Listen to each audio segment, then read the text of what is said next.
అందరికీ నమస్కారం. అమ్మ మాట అమ్మాయి బాట ఛానల్కి స్వాగతం. కథ చెప్పుకుందామా? ఎవరు మనిషి?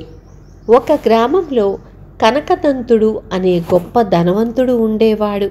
అతనికి ఎంత సంపద ఉన్నా తృప్తి ఉండకపోవడం చేత తన సంపదను పెంచుకోవడానికి ఎంతటి ఘోరాలైనా చేసేవాడు.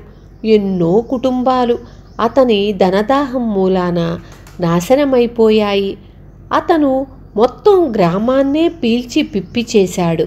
అతని భార్య సుమతి కల్లా కపటము లేని ఇల్లాలు. సాటి మనుషులంటే ఆమెకు ఎంతో అభిమానం. కష్టాల్లో ఉన్న వారిని చూసి కరిగిపోయేది. తన భర్త వైఖరి ఆమెకు కొంచెం కూడా నచ్చేది కాదు.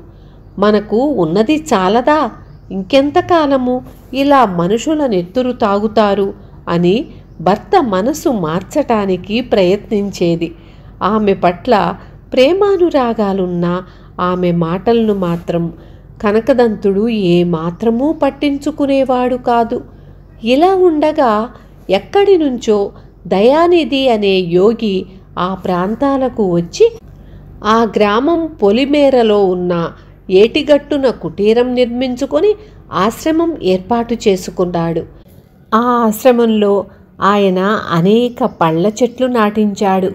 వాటిలో ఒక మామిడి చెట్టు తొలికాపు కాసింది. ఆ చెట్టు పళ్ళను గురించి జనం విడ్డూరంగా చెప్పుకోసాగారు. దానికి కారణం ఏమంటే ఆ చెట్టు కిందకు పోయి దాని పండు కోసి తిన్నవాడు తన స్వభావానికి తగిన విధంగా ఏదో ఒక జంతువుగా మారిపోతాడు. చెట్టు కింద నుంచి యువతలకు రాగానే మళ్ళీ మామూలు మనిషి అవుతాడు. అనేక మందికి ఇలా జరగటం ప్రజలు కళ్ళారా చూశారు.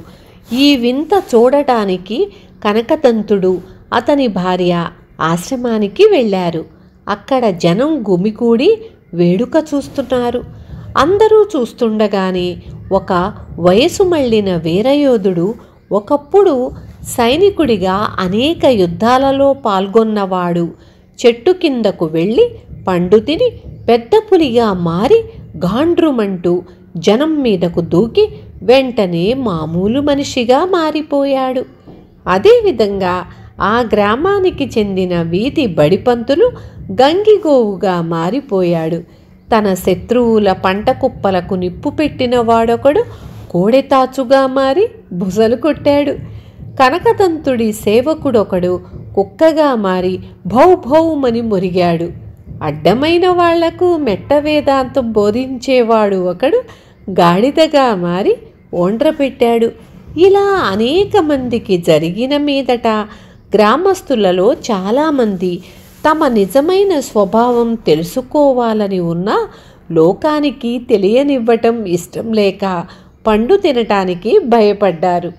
తాను కూడా చెట్టు కిందకు వెళ్ళి పండు తిని ఎలా మారేది తెలుసుకోవాలన్న ఉబలాటం కనకదంతుడికి కూడా కలిగింది.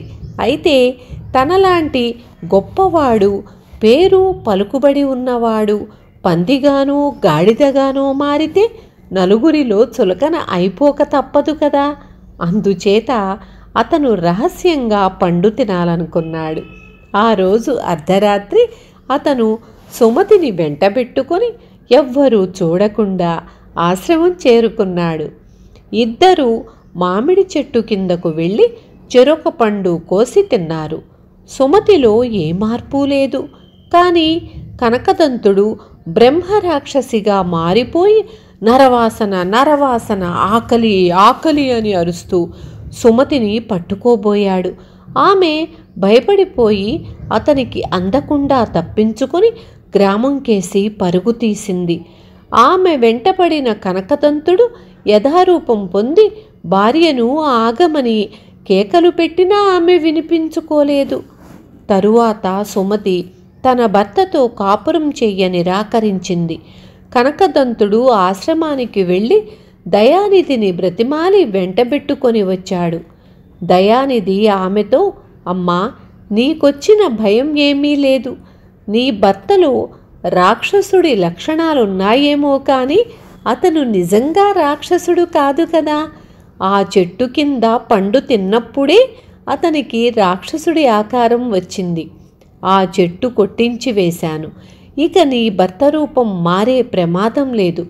నువ్వు నీ భర్తతో హాయిగా కాపురం చెయ్యవచ్చు అని కనకదంతుడితో, నాయన, అన్ని ప్రాణులలోకి ఉత్తముడు మనిషి. మనిషిగా పుట్టినవాడు మనిషిగా బ్రతకాలి. అలాంటప్పుడు నువ్వు నరభక్షకుడిలాగా బ్రతుకుతున్నావంటే ఎంత సిగ్గుచేటు అన్నాడు. కనకదంతుడు సిగ్గుపడనే పడ్డాడు. ఆ తరువాత అతను తనకు పట్టిన కళంకం పోగొట్టుకోవటానికి భార్య మాట వింటూ వచ్చాడు. విన్నారు కదా, ప్రతి మనిషిలోనూ ఒక జంతువు ఉంటుంది. అది సాధువు కావచ్చు, క్రూర మృగం లాంటి మనస్తత్వం కావచ్చు. అలాంటి వాటిని వదిలేసి సాధు మనస్తత్వాన్ని మనం కలిగి ఉండాలి. ఇతరుల పట్ల స్నేహం, ప్రేమ కలిగి ఉండాలి. ఉంటాను. Thank you. రేపు మళ్ళీ ఇంకొక మంచి కథతో మీ ముందుకు వస్తాను.